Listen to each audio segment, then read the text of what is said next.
संगत या कुसंगत, आप किसके साथ संगत करते हैं इस बात पर अत्यंत सावधान रहें।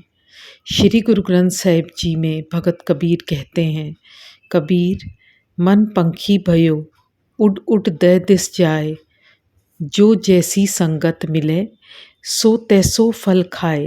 अर्थात मेरा मन पक्षी की तरह दसों दिशाओं में भटक रहा है, जबकि उसे एक जगह स्थिर होके प्रभु के नाम पर टिकना है। उसने बाकी सारी जूनियों में भटकना, घूमना, पालना, खाना सब कुछ किया। अब उसे भगवान ने एक बहुत उच्च श्रेणी की जूनी दी है, मनुष्य की।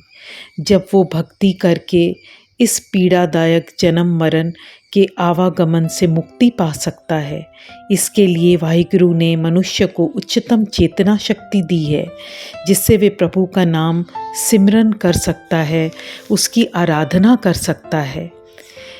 इसको सार्थक बनाने के लिए बहुत बड़ी भूमिका निभाएगी संगत, यानी आपका मेलजोल, आपका उठना बैठना जिनके साथ है।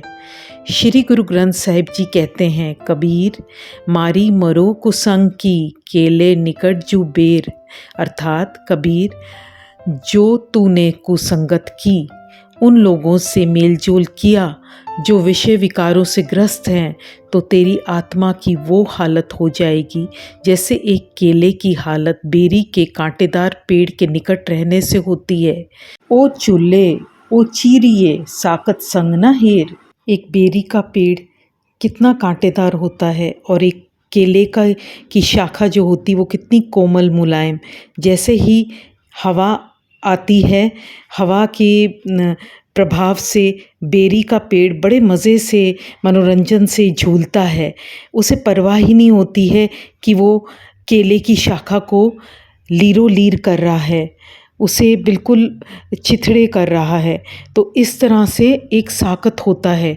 जब हम एक साकत, एक चरित्रहीन आदमी से दोस्ती करते हैं या उसके साथ उठते बैठते हैं, तो वो हमारी आत्मा को लहूलुहान कर देता है। जो हमारे अच्छे गुण हैं वो भी अवगुण में बदल जाते हैं, और उसके लिए क्या होता है, एक मनोरंजन का साधन हो जाता है। जैसे कहते हैं ना, चिड़िया दी मौत ते गवारा दा हासा। चिड़िया बेचारी मरती हैं और गंवारों के लिए यह एक मनोरंजन का साधक बन जाता है। तो इसीलिए हमें बहुत ज़रूरी है कि हम इन एक साकत से, एक कैरेक्टरलेस आदमी से दूरी बनाएं, बिल्कुल पूरी तरह से। नहीं तो वो हमारे अस्तित्व, हमारे चरित्र को लहूलुहान कर देगा। Moral of the story, better alone than in bad company. अकेले रहिए लेकिन हरगिज़ नहीं एक चरित्रहीन के साथ। वाहिगुरु जी का खालसा, वाहिगुरु जी की फतेह।